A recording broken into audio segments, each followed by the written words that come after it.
Front and center, forced to listen to still grieving families long after their loved ones were put in his care.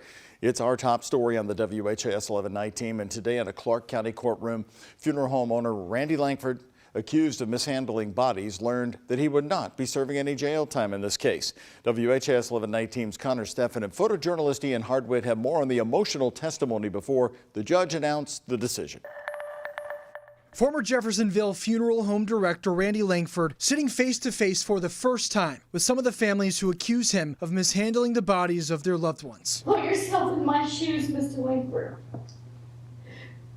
What if this were your only son? Can you imagine the last time you got to see your child was in an almost completely decomposed state because the person you entrusted him with was negligent? From one future funeral director to a licensed funeral director, I cannot imagine doing this to people who put their trust in you at such a delicate time in their life. No person should ever be treated in this manner, especially one of our country's veterans. Susie is so much more than body number 31. While he sat expressionless through all 7 victim statements, Lankford later offered up words of remorse. I want you to know that there's not a day that goes by that I do not regret my decisions, that I don't regret the actions that I displayed. Lankford's funeral home became the site of a multi-agency raid in July of last year, as officers in hazmat suits recovered 31 bodies from the building along with 16 sets of cremains. The business was shut down immediately. You can see the sign that once said Lankford Funeral Home is now covered up in black spray paint. On the other side sits a for sale sign.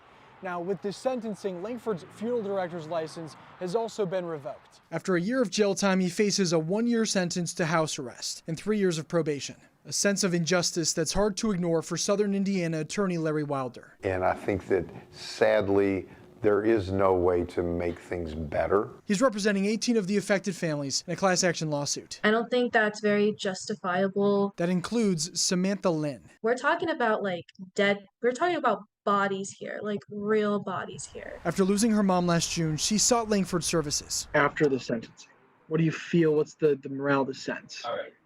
I feel pretty upset, pretty angry. I mean, he was literally letting these bodies rot, and I just feel like that should be like a jail sentence, not a probation. Lankford said it was not an intentional act. Rather, he became overwhelmed and struggled to keep up with the business. But for the families, intentional or not, those actions have deeply permanent consequences. I am permanently damaged. I will never forget what I had to see and witness because of your actions. In Jeffersonville, Connor Steffen, the WHAS 11 night team, on your side. While criminal proceedings appear to be over, at least 20 families are still suing Lankford, saying they were given the wrong remains. He's also scheduled to appear in court again for a restitution hearing on September 20th.